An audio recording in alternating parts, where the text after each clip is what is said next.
दोस्तों, मैं विक्रम प्रसाद बलियावाला अमेरिका से 2024 में बोल रहा हूँ।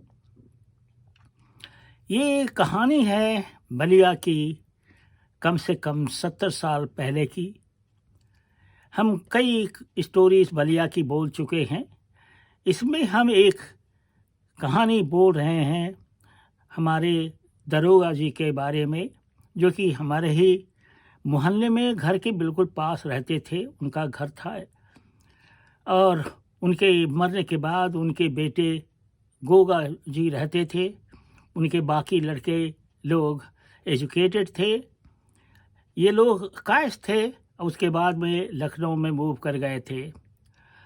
तो इस कहानी को हम ये बताने का कोशिश कर रहे हैं कि जब इंडिया में इतनी तकलीफें हुई, लोगों को मारा गया, ब्रिटिश लोगों ने मारा, किल किया, टार्चर किया, तो इसमें एक कहानी ये जो है अंग्रेज़ों की कहानी है। 1940 में जब ये दरोगा जी थे और वहाँ उसी गवर्नमेंट में, ब्रिटिश राज के गवर्नमेंट में काम करते थे, और जब इंडिया इंडिपेंडेंट होने लगा, चारों तरफ बलिया में हंगामा होने लगा अंग्रेज़ों के खिलाफ में। मंगल पांडे, चित्तू पांडे, गांधी जी और लोगों के आवाज़ उठने लगे उनको अंग्रेज़ों को भगाने के लिए, क्विट इंडिया मूवमेंट में। तो ये दरोगा जी उस वक्त उसी में कंपनी में काम करते थे। लेकिन इनकी कहानी ये है कि जब वो उनको सपोर्ट नहीं करने लगे तो उनको बहुत टार्चर किया गया और अंग्रेज़ों ने किया। लेकिन आप जानते हैं कि अंग्रेज़ों के लिए हमारे हिंदुस्तानी पुलिस वाले काम करते थे। ये दुख की बात है कि वो अपने रोटी बचाने के लिए जो ऑर्डर मिलता था वही फॉलो करते थे। तो इनकी कहानी ये है दरोगा जी की कि इनके एनल एरिया में भाले से खोदा गया था, मारा गया था, ब्लीडिंग हुआ था, और एक बहुत ही अच्छा पोस्टर बड़ा सा उनके घर के एक पेड़ था, बहुत बड़ा पेड़ था। आई थिंक वो नीम का पेड़ था और उसी के तने पर ये पोस्टर पड़ा हुआ था। दिखाया गया था कि उनके एनल एरिया में कैसे भाले से खोदे जा रहे हैं और ब्लीडिंग हो रही है। ये पोस्टर हमारे दिमाग में आज तक नहीं गई है। मैंने कहीं नहीं देखा है, किसी किताब में लिखा हुआ नहीं देखा है कि ये दरोगा जी का नाम क्या था और इनको टार्चर क्यों किया गया, और पूरा डिटेल इनके बारे में नहीं दिया गया है। कहीं हम देखे भी नहीं हैं, न कोई यूट्यूबर लोग डाले हैं। सो हम सोचे कि हम इस कहानी को ज़रूर आपको बताएं। अगर आपके पास, बलिया के लोगों के पास, किसी के पास वो जो पोस्टर हो कलरफुल, तो आप दिखाएं, मैं बहुत तारीफ़ करूँगा। हो सकता है कि जो लखनऊ में रहने वाले उनके वंशज हैं उनके पास वो एक पोस्टर हो। अगर हो तो ये बहुत हिस्टोरिकल है। मैं यही कहूँगा कि इसको दिखाना पोस्टर का बहुत ज़रूरी है, क्योंकि उसमें केवल दरोगा जी थे और उनको पेड़ पर चढ़ा करके एनल एरिया में भाले से खोदा गया था, ब्लीडिंग हो रहा था। तो ये भी हमारे एक हीरो थे, और चूँकि हमारे घर के बिल्कुल पास हमारे मोहल्ले के रहने वाले थे, तो हम सोचे कि इस कहानी को हम आप तक ज़रूर पहुंचाएं। लॉन्ग टाइम अगो उनकी डेथ हो चुकी है, और चूँकि हम वहीं रहे हैं इंटरमीडिएट तक, और उसके बाद में BSc agriculture Banaras university agriculture college में पढ़ने गए। उसके बाद में हम हमेशा बाहर गए और पढ़ते रहे, और उसके बाद में अमेरिका में हम अपने फैमिली के साथ में सेटल हो गए हैं। तो ये देखिए 2024 है, 2024 and I have never forgotten this story. ये कहानी हम कभी नहीं भूले हैं कि पहले तो जो फॉरेनर मुस्लिम इन्वेडर्स आए थे अफ़गानिस्तान से और दूसरे देशों से, कैसे टेम्पल को, इंडियन टेम्पल को ब्रेक किए, तोड़े, नुकसान किए। They try to destroy the Indian culture, heritage और जो टेम्पल था।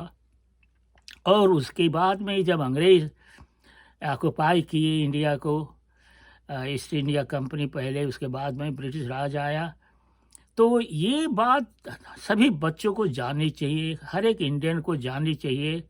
और हम जैसा बोले हैं कि ये इनकी कहानी दरोगा जी की, वो कायस्थ थे, मेरे को पता नहीं है, उनका नाम मुझे याद नहीं है, मैंने किसी भी बलिया की कहानी में इनका नाम नहीं देखा है, न वो पोस्टर देखा है। तो वो पोस्टर कलरफुल था, बहुत ही अच्छा देखने लायक था और याद करने लायक है। मैं रिक्वेस्ट करूंगा उनके ख़ानदान वाले जो लोग हैं, जो लखनऊ में रहते हैं, अगर उनके पास है वो पोस्टर तो उसको दिखाएं। अगर उनकी दरोगा जी की कहानी कुछ पता है तो मेरे कहानी में वो ऐड करें। तो मैं यही रुकूंगा और यही कहूँगा कि बलिया के रहते हुए हम 1964 में छोड़े थे, यहाँ पढ़ने के लिए आए थे, फिर हम गए 1972 में, और जो है 1974 में हम लोग वापस आ गए थे अपने फैमिली के साथ में, बच्चों के साथ में। तो ये कहानी जानने लायक है। बहुत से बलिया के लोग जो सेक्रीफाइस किए हैं। मुझे याद है कि एक स्वर्णकार भी थे, वो गांधीयन थे, कांग्रेसी थे, और उनके भाई का नाम केशव जी था। और उनको बाद में जो बहुत से लोग को 10 एकड़ ज़मीन दिया गया था वो नैनीताल एरिया में, और वहीं मूव कर गए। तो उनकी भी स्टोरी हम नहीं देखे थे। और ये कहने लायक है, सुनने लायक है कि सभी लोगों की कहानी कहनी चाहिए। तो मुझे याद है बहुत अच्छे से, जो इसलिए कि केशव जी का फ़ोटो मेरे पास है। वो हमारे शादी में कराने के लिए आए हुए थे रांची, जब हम काम कर रहे थे हमारे पन्ना भैया चाचा जी के लड़के के साथ में, क्योंकि मैं उस वक्त शादी करना नहीं चाहता था, पढ़ना चाहता था, पहले एमएससी एग्रीकल्चर करना चाहता था। तो इसलिए उनके भाई का नाम मुझे बहुत याद है। और ये भी याद है कि उनको 10 एकड़ ज़मीन नैनीताल एरिया में मिला था, जहाँ की हो सकता है कि उनके जो वंशज हैं रह रहे हों। तो सुनार लोगों का भी कंट्रीब्यूशन बहुत ही रहा है इंडिपेंडेंस में। लोग, जबकि हम लोग 1947 में इंडिया को इंडिपेंडेंस मिला। तो ये सब कहानी कहनी चाहिए। तो मैं यही रुकूंगा और यही कहूँगा कि प्लीज़ मेरे चैनल को सब्सक्राइब करें, शेयर करें, कमेंट करें, और बलिया की और जगहों की बाकी कहानी ज़रूर अपने जनरेशन्स को बताएं कि कैसे कैसे अंग्रेज़ों ने और टार्चर किया, किल किया, और कैसे कैसे फॉरेनर्स, मुस्लिम, अफ़गान्स और अदर वाले टर्क आए तो कैसे कैसे नुकसान किए गए हमारे टेम्पल्स को। और ये बहुत हिस्टोरिकल है। मुझे देख कर के खुशी हो रही है कि इंडिया में अवेयरनेस आई है इस बात की कि जो मंदिर तोड़े गए हैं पहले के पुराने मंदिर, उनको इरेक्ट किया जाए।